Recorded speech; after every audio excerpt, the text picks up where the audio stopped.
Sejam todos muito bem-vindos ao nosso audiobook. Meu nome é Gláucia e vamos ler juntos o livro de Thalita Pereira, Vença a Aflição, Como Superar a Dor e Cultivar a Paz Interior. Então vamos lá?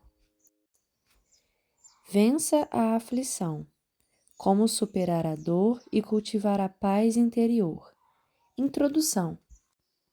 Na nossa família, temos um lema: sem Bíblia não tem café. Isso significa que antes mesmo do café da manhã, temos o nosso tempo devocional. Certamente, colocar Deus como prioridade nos nossos dias é a melhor decisão que poderíamos tomar. E até nossas filhas, ainda crianças, já aprenderam e vivem este princípio. Certa vez, com apenas 10 anos, minha filha mais velha, Sara, disse para mim: Mamãe, Eclesiastes é um livro muito mal-humorado. Logo nos primeiros capítulos é tão triste. Ele só fala que tudo é sem sentido e reclama demais. Eu sorri e pensei: é verdade. Podemos sorrir com essa história, mas, de fato, o tom do livro Eclesiastes é de lamento. Assim como o texto principal que inspira este livro, Salmos 137, do 1 ao 4. Sentados na beira dos rios da Babilônia, chorávamos quando lembrávamos de Jerusalém. Penduramos as nossas liras nas árvores que haviam ali. Aqueles que nos levaram como prisioneiros mandávamos que cantássemos. Eles diziam: cantem para nós as canções de Sião. Mas em terra estrangeira, como podemos cantar o hino de Deus, o Senhor?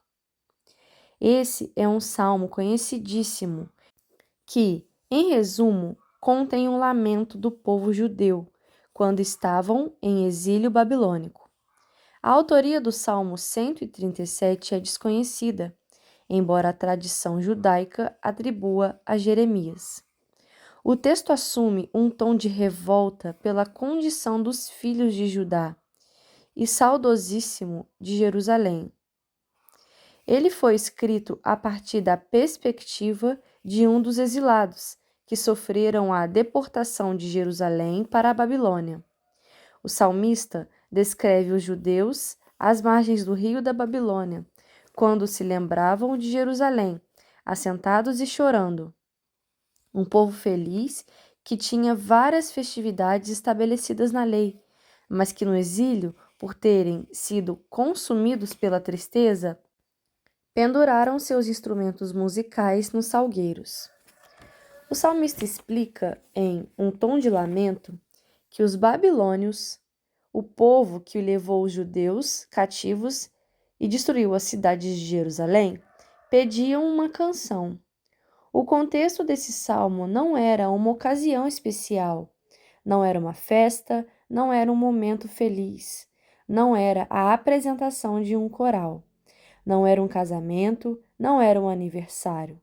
Era um dos momentos mais horríveis da história de Jerusalém. Como o rei de Judá se recusou a pagar impostos a Nabucodonosor, foi gerado um grande caos e confusão para o povo, que começou a viver em conflito, guerra e luta. De repente, os babilônios estavam tentando expulsar os judeus de Jerusalém. Você consegue imaginar? Os judeus serem expulsos de Jerusalém não era simplesmente sobre um pedaço de terra, ia muito além disso. Era sobre a herança, sobre a cultura, sobre a linguagem, sobre a religião, sobre um estilo de vida, sobre a identidade. Era impensável considerar que os judeus foram expulsos daquele local, que os babilônios destruíram toda a cidade e subjugaram os judeus, que conheciam o único e verdadeiro Deus. Você também já viveu essa situação, que inicialmente era impensáveis? Ninguém imaginou que aconteceria, e mais, ninguém imaginou que aconteceria logo com você, mas aconteceu. Conheço bem esse sentimento, porque já enfrentei circunstâncias assim. Se você já ouviu um dos meus testemunhos, sabe que este cenário de aflição esteve presente em alguns momentos da minha vida. Mas, como este livro, vou ensinar sobre o poder da adoração para vencer a aflição. Nos momentos mais difíceis da minha vida, músicas específicas me acompanharam. Era como uma adoração fresca para aquele tempo. E eu acredito que com você também foi assim.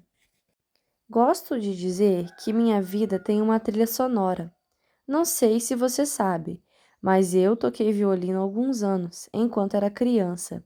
Então, amava esse universo da música clássica.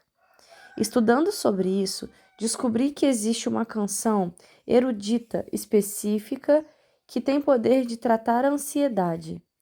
Se chama Weightless, traduzida como Livre do Peso, de Marconi Union. No estudo conduzido pelo médico David Lewis, pessoas expostas à música tiveram os níveis de estresse e ansiedade diminuídos em 65%. Isso significa que ouvir uma música é mais funcional do que alguns ansiolíticos.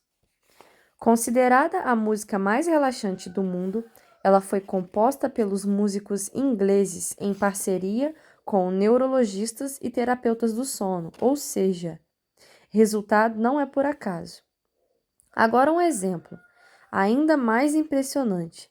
A famosa composição de Beethoven, chamada de Quinta Sinfonia, teria o poder de destruir células.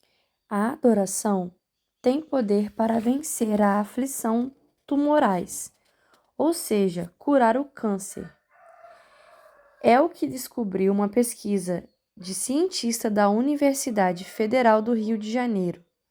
No estudo feito pelo Programa de Oncobiologia, uma cultura de células MCF-7 relacionados ao câncer de mama, foi exposta a meia hora de execução da canção. O resultado: 20% dessas células morreram. A pesquisa busca formas menos tóxicas para tratar o câncer, e com essa novidade, poderia substituir a radioterapia pela musicoterapia futuramente. Que extraordinário! Muitas pesquisas também comprovam que a música estimula partes do cérebro que produzem dopamina, o hormônio que afeta o comportamento emocional e o humor.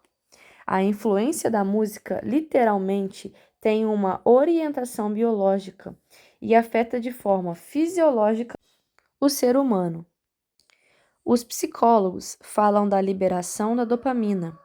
Os biólogos falam do efeito da música no cérebro, mas deve ter um efeito da música no espírito, que muda tudo. A música não afeta somente o humor, mas afeta o que não podemos acessar e está no mundo espiritual. Por isso, nessa leitura, vamos estudar a atuação do Espírito Santo sobre a música e sobre a adoração. A Bíblia diz que a música é uma arma e, vários momentos, foi usada para atacar o inimigo. Em 1 Samuel 16, 23, por exemplo, vemos o momento em que Davi é chamado para tocar uma harpa, pois Saul estava sendo atormentado por espíritos malignos. E enquanto Davi tocava, os espíritos malignos iam embora. Davi não chegou nem a cantar, somente tocar uma melodia e os demônios não suportaram. Em outro momento, vemos como a adoração atrai a presença do Senhor. Em 2 Reis 3,15, conta que um profeta pediu: Ora, pois, trazei-me um músico. E sucedeu que, tocando o músico, veio sobre ele a mão do Senhor. Veja bem, uma melodia, uma sequência de notas, fez com que o Espírito do Senhor viesse sobre o profeta. É fato que a música ativa o nosso corpo, a nossa alma e o nosso espírito. Então precisamos investir tempo cantando sobre aonde queremos ser levados. Se você prestar atenção, verá que toda a grande vitória do povo de Deus foi procedida pela adoração. Quando o povo não adorava antes, adorava depois. Vou refrescar a sua memória. Em Êxodo 15, lemos sobre o cântico de Moisés e Miriam, depois que libertou o povo do Egito e os fez passar pelo Mar Vermelho. Em Números 21, o cântico de Judá por Deus ter mandado água no deserto. Em Deuteronômio 32, o cântico de Moisés sobre a história de Judá quando os hebreus estavam prestes a entrar na terra prometida. E 2 Samuel 22, o cântico de Davi em agradecimento a Deus por livrá-lo de Saul e de seus outros inimigos. Em Juízes 5, o cântico da vitória de Débora e Baraque.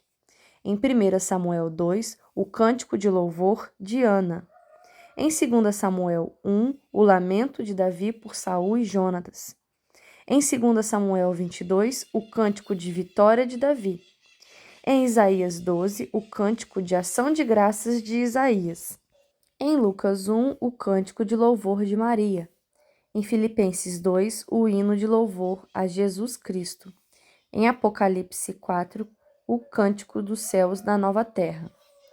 Deus atribuiu uma importância tão grande à adoração no meio do povo que separou uma tribo de Judá somente para se encarregar disso, os levitas. E o maior livro da Bíblia é composto por louvores, o livro de Salmos. Esse livro é conhecido como o Saltério Nebel.